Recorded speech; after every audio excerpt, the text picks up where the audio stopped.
বিমানবালাদের ৫টি গোপন কথা। বিমান সেবিকা বা বিমানবালা হওয়ার জন্য স্বপ্ন দেখতেন সুন্দরী তন্বীরা, আজ সেই ছবি পাল্টে গেছে অনেকটাই। নানা ঘটনে এখন অনেক সুন্দরী তন্বী আর স্বপ্ন দেখেন না বিমানবালা হবার। অমানবিক পরিশ্রম, অস্বাভাবিক সময়ের কাজ, আর তার উপর আছে যৌন হয়রানির ঝুঁকি।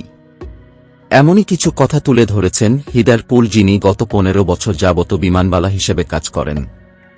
তিনি cruising attitude tales of crashpad screw drama and crazy passenger এর ৩৫,০০০ ফিট শিরোনামে একটি জীবন কাহিনী লিখেছেন। এই লেখা থেকে সংক্ষেপে ৫টি গোপন কথা তুলে ধরা হল। ১. সিনিয়রিটি মানে ছেট স্কার্ট। আমরা কোন পথে উড়ব, আবার কবে দেশে ফিরে আসব, এটা সিনিয়রদের মর্জির উপর নির্ভর করে। এক রুমে ২০ জন বিমানবালাকে রাত কাটাতে হয়। রুমে কার বেড কেমন হবে, কোলাহল থেকে কার রুম কত দূরে হবে, সবকিছু সিনিয়ররা নির্ধারণ করে। সিনিয়ররা অবশ্য এ বঞ্চনা থেকে মুক্ত।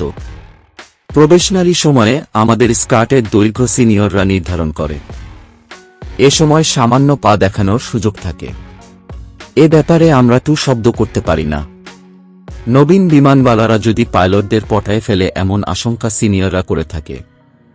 আমার জানা মতে এক সিনিয়র ইচ্ছাকৃতভাবে পাইলটকে পটাতে তার স্কার্ট সেট করত। ২. প্লেনের দরজা খোলা, আমাদের মাইনে বন্ধ।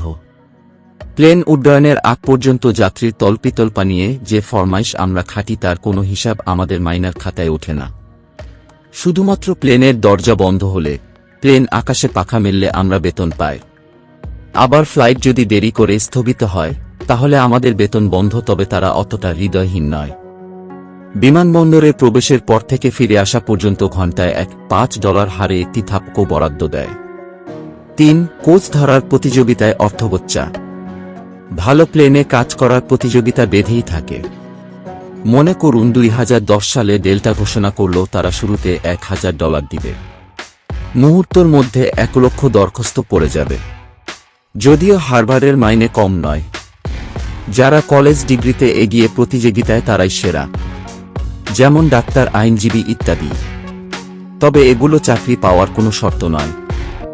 দোভাষী হলে সুযোগ বেড়ে যায়। তাতে যাত্রীদের খাওয়ার টেবিল বা অন্য কোনো মুহূর্তে আপনার গুরুত্ব বেড়ে যাবে। তবে আমন্ত্রিত চাকরিতে যাওয়ার আগে ৮-৫ চিন্তা করে দেখুন, কারণ সেখানে গেলে আপনার নির্ধারিত বেতনের কিছু অংশ কেটে রাখা হয়। ৪. আকাশে কারো উচ্চতা বাড়ে, আবার কারো কমে।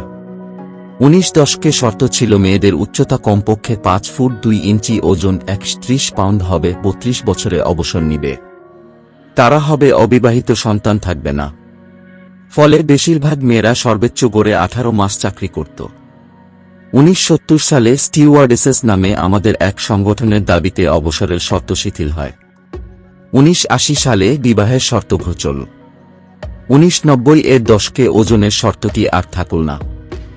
ইদানিং অনেক নিয়ম কানুন আমাদের জন্য নিরাপদ। বিমানবালারা এখন জাম্প সিটে বেল্ট পরে। ইমার্জেন্সি দরজার পাশে তাদের এখন বসতে হয় না। কিন্তু মজার ব্যাপার হল, আমাদের কথা চিন্তা করে এই সিদ্ধান্ত হয়েছে কিনা আমার জানা নেই, তবে ইমার্জেন্সি কালে প্যারাশুটে উঠতে সমস্যা হতো বলে এ সমাধান। একইভাবে উচ্চতার শর্ত পরিবর্তন হয়েছে। আমাদের এখন ৫ ফুট ৩ ইঞ্চি হতেই হবে, কারণ মাথার উপরের ইকুইপমেন্ট বিন নাগাল পেতে হয়। আবার ৬ ফুট ১ ইঞ্চির বেশি লম্বা হলেও চলবে না, কারণ বেশি লম্বাদের মাথা সিলিংয়ে আটকে যায়। এই উচ্চতার শর্ত এয়ারক্রাফটের ভিন্নতার উপর নির্ভর করে। ৫. উদ্ভট কারণে আমাদের কোনো অনুভূতি থাকতে নেই। নতুন ভাড়াটে বিমানবালাদের প্রথম ৬ মাসে খুব কঠোর নজরদারির মধ্যে থাকতে হয়। আমার জানা মতে এক বিমানবালার সোয়েটার কোমরের কাছে একটু আঁটোসাঁটো হওয়ায় চাকরি হারাতে হয়েছিল। এক নবাগতকে বেত্রাঘাত সইতে হয়েছিল, কারণ সে পূর্ণ সদস্যের সুবিধা দাবি করেছিল। বিমানের খরচে সে দেশে ফিরতে চেয়েছিল। প্রবেশনকালীন শেষ না করা পর্যন্ত আমরা যাতায়াত খরচ পাই না। কিন্তু সবচেয়ে দুঃখজনক ঘটনা ঘটে যখন আমরা একটু অসুস্থ বোধ করি। যদি ভুল করেও একটু অসুস্থতার কথা কেউ বলে, তবে আর তার আকাশে উড়া হয় না। এমনকি সে যাত্রী হিসেবেও দেশে ফিরতে পারে না। এ কারণে তাৎক্ষণিক বরখাস্ত হয়েছে অনেকে। বন্ধুরা, ভিডিওটি কেমন লাগছে কমেন্টে জানাবেন। আমাদের চ্যানেলটা সাবস্ক্রাইব করে দিবেন। ধন্যবাদ।